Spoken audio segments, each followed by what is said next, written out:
Can you hear me? Yeah. Okay, great. So I'm not really going to, or I didn't plan to talk a lot about the prototype. Thank you for sort of stealing my thunder on the next slide. But there is certainly a very excited environment in DoD about moving forward with a new travel solution. And but what I actually wanted to talk more about is some of the decisions that the department went through in working through an Agile implementation of SAP Concur. So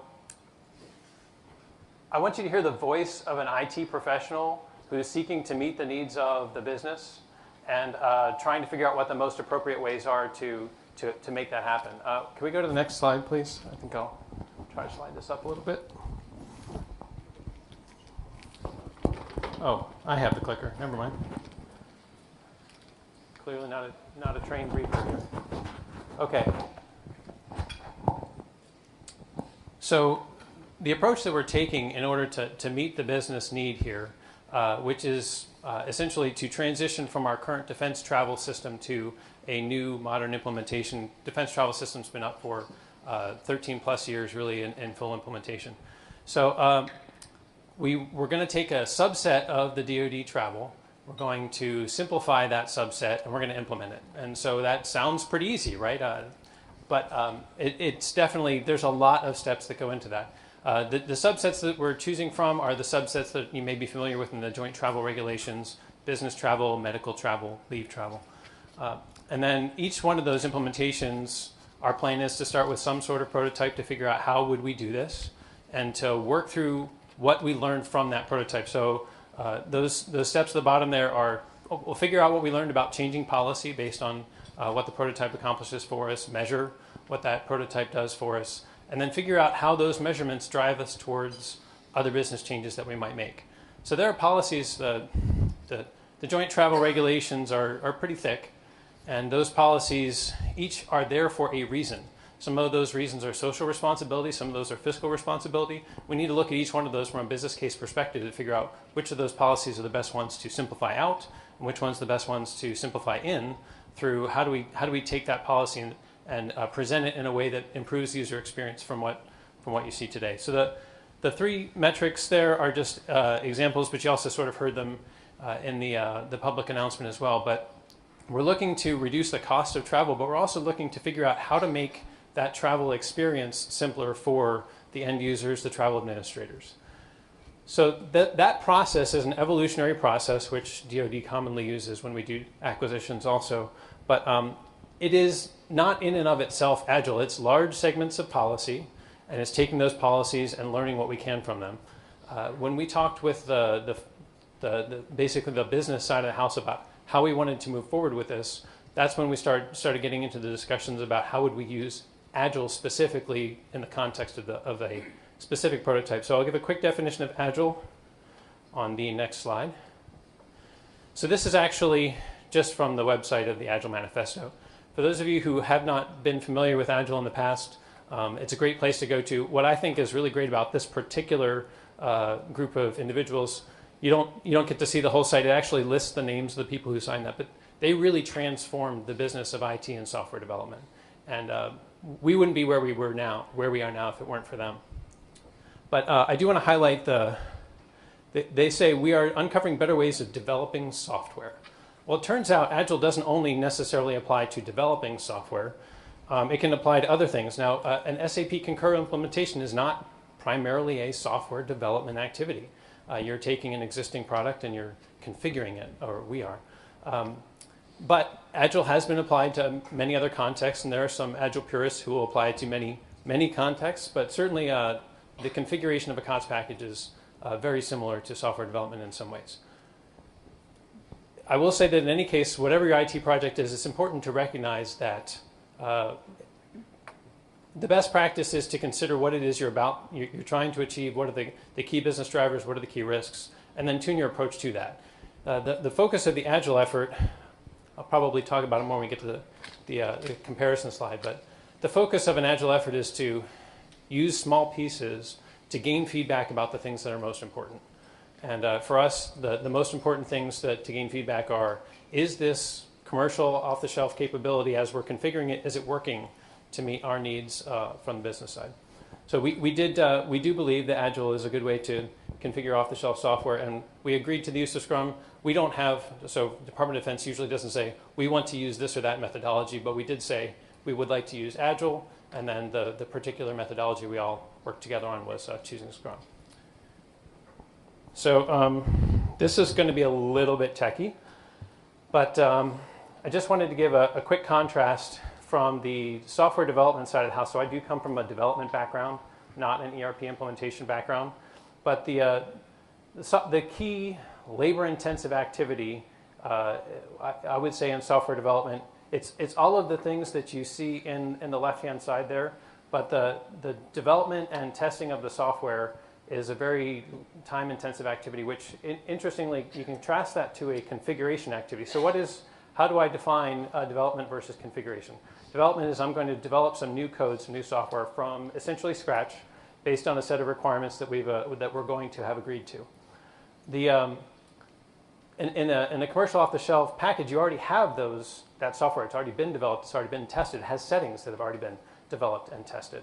So in that case, what you're more working through, and by the way, the product owner is essentially the representative of the line of business making those business decisions. This is how it's going to work for our business. And also has influence over how the business changes to sort of meet in the middle with what the commercial package provides. So the product owner, essentially, they use user stories to articulate, but the user stories may be based on these are the things that I want to achieve as a product owner, but they may not actually fit with what comes out of the box. So you're going to need to make an adjustment process through that. So whereas in software development, it's about, okay, how do I understand your requirement? Okay, I'm going to go do that requirement for you. In configuration, it's more, well, what are you trying to achieve? And then what are the things that we can and can't tweak to get to that? And most importantly, how do we, what are the configuration settings we're going to come out with? Generally speaking, we are trying to avoid at all costs any form of let's customize this. So customization is essentially by the way, for those of you who use Concur.gov, we're not planning on using Concur.gov. We're just using SAP Concur's CTE, Concur Travel and Expense. So we're using what exists out there that all corporate uses. But so we're not going to customize. So then how do we, as we get through that negotiation process, how do we come up with that right configuration of settings that will work? And then when it comes time to implement the settings, so implementing and testing is a big driver on the development side, but it really isn't on the configuration side because all the decisions have been made. It's just a matter of, okay, there's probably some testing in the combination of, well, does this setting and that setting and this setting, how do they affect each other? But overall, those settings are already tested. So that's quick on development versus configuration. And for those of you who have seen or operated Scrum, I'll just bring up this one point about the process of how you scope to an iteration. So Agile methodologies will follow an iteration. Let's say it's 2 or 4 weeks, in our case 2. We'll scope to what we're going to perform in that iteration, and then at the end of that iteration, we will have packaged ready software ready to go. We may not necessarily deploy it at the end of those 2 weeks, but we'll at least have something that is good enough to be ready to send out. So in that scoping exercise, every 2 weeks you want to have something that is as predictable as possible, because if you incur churn during that time, you're basically losing the efficiency of work that happens during that development or configuration process. So in Scrum, the scoping is done generally by the way of user stories in a development context. And user story is simply what you see there. As this type of user, this is what I'm trying to accomplish, and this is why. But on the configuration side, it may be that you already know what this particular setting is, and so you just have to decide, well, do I want it to look like this, or do I want it to look like that? Do I want that field to be overwritable by an interface, or something that an actual end user can change, and then once they change it, the interface can't overwrite? That's the kind of settings that we're often talking about. So in that case, you could describe that as a user story. You could write a user story as well. As the user, I want to make sure that I can overwrite that value from whatever came in the interface. But generally speaking, you don't have to do all of that because a lot of the requirements have been already baked into, if you will, the tool itself. So it's just a matter of, okay, so we'll line up a bunch of settings, make decisions about those settings, but oftentimes a user story is an overweighted approach to solve that problem. It might make more sense to just describe it in a different format and track those things as activities.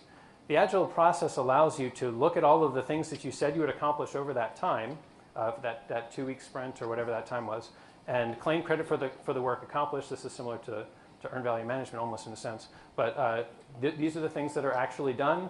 These are the things that weren't done. We're going to move those on to a future sprint. So in that process, you can, even as you're marching through configurations, you can use that as a management and sort of a project tracking methodology as you're moving forward. So one thing I would say is just when you use user stories really should be about what am I trying to accomplish.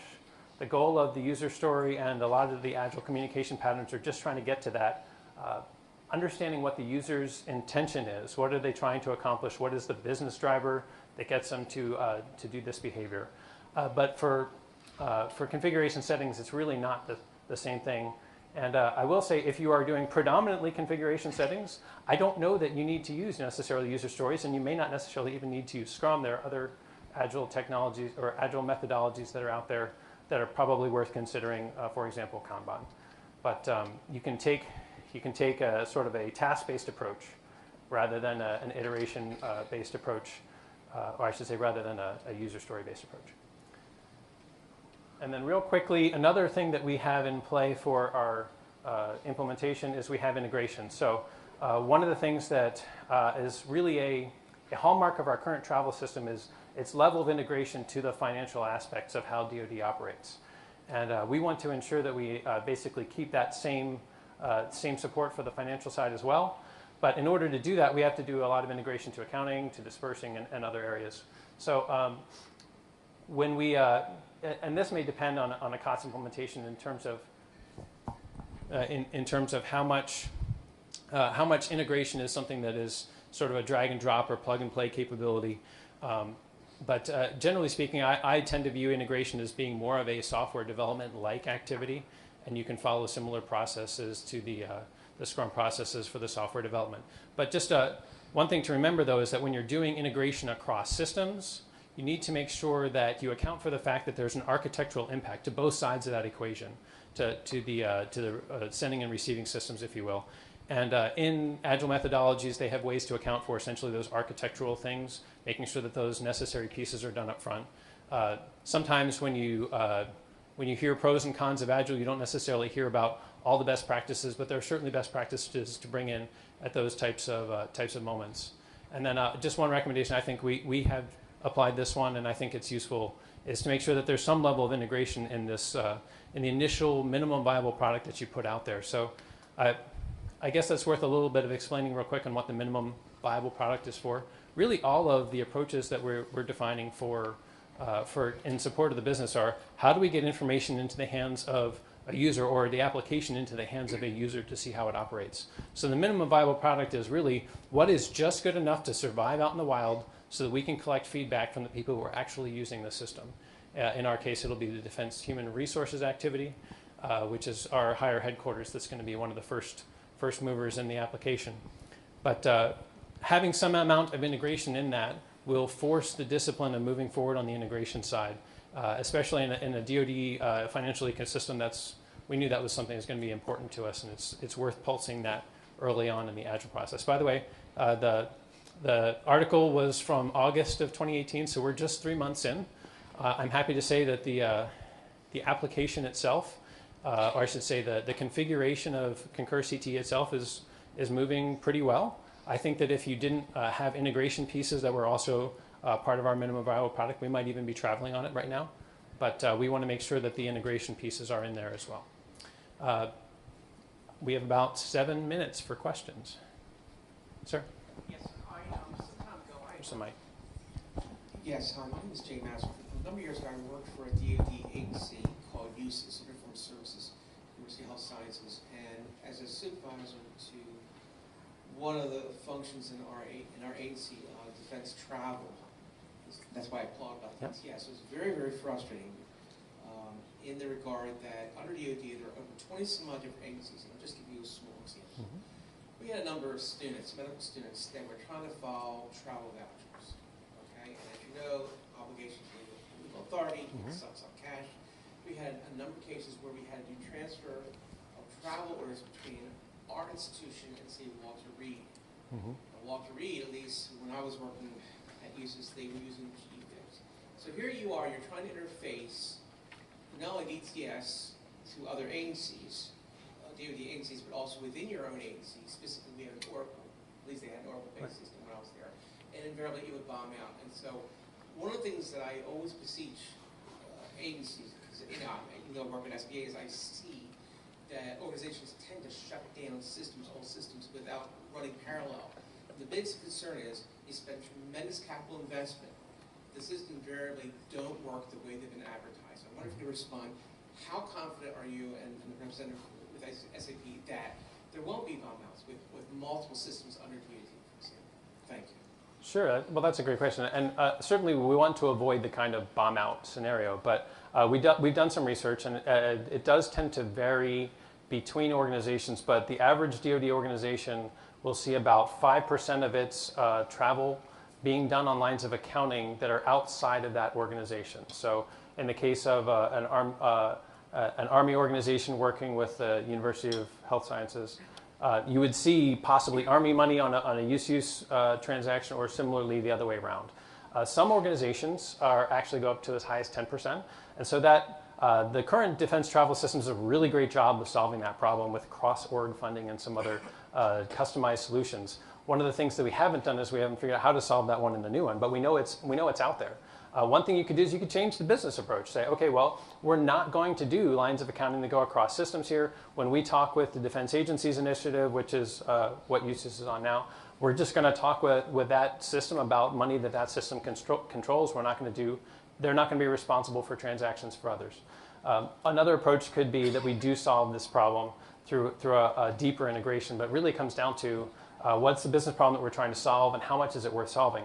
If we can find a way to change the business and how that business operates, that will save us money on the IT side, and it'll make my life a lot easier, but it won't necessarily make the business easier, so it's a push-pull. Just Yep. a quick follow-up. I know, like the case of USIS, I'm sure that many other agencies are more complicated. If you hear me, is that when you're dealing with different pools of funding, grant funding, foundation funding, Good point. you can't avoid those line of accountings because those costs, and I have an accounting background, those cost pools have to be interfaced, and you can't just say, well, I'm just going to dump it, say, like in a general fund type activity, where you just dump it. With the business model that you're suggesting, really does not work invariably when you're dealing with intricate organizations where you have multiple funding sources. And I think that's a challenge, not just for SAP, but just industry-wide, is how do you ameliorate the problem where you have multiple sources, how the transactions can flow so that it reconciles out. I think that's the thing that I'm talking about. So I know there are others that can speak to Defense Agencies Initiative capability better than I can. I do know that they intend to, or have already done, grants and other types of funding as well. So our goal would be to try to talk with DAI about things that DAI understands how to manage, but not try to talk with DAI about things that belong to GFIBs, for example.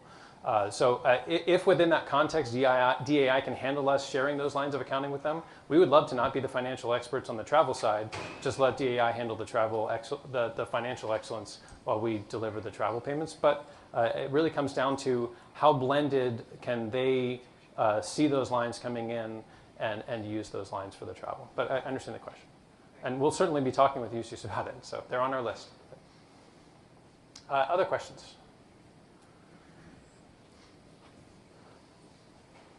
Okay, well, thank you very much for your time.